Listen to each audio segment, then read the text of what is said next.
মা, আমি কাজে যাচ্ছি। এত ভোরে আবার? শরীরটা খেয়াল রাখিস মা। এই হাত দুটো শুধু কাজ করে না মা, এই হাত দুটো তোমাকে বাঁচিয়ে রাখে। এত খাটুনি করে কি হবে? সবকিছুর দাম আছে, মায়ের ভালোবাসার না। আজ তোকে দেখে খুব ক্লান্ত লাগছে। ক্লান্তি আমার ভয় না মা।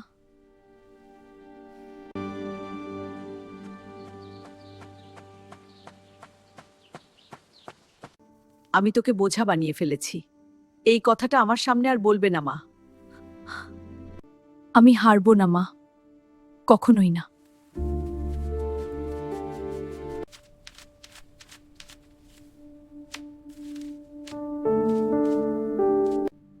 তুমি ছাড়া আমার আর কে আছে বলো? বাবা মারা গেছে সেই অনেক আগে। আমায় ছোটবেলা থেকে তুমিই মানুষের মতো মানুষ করেছো। মা, তুমি ঘুমাও।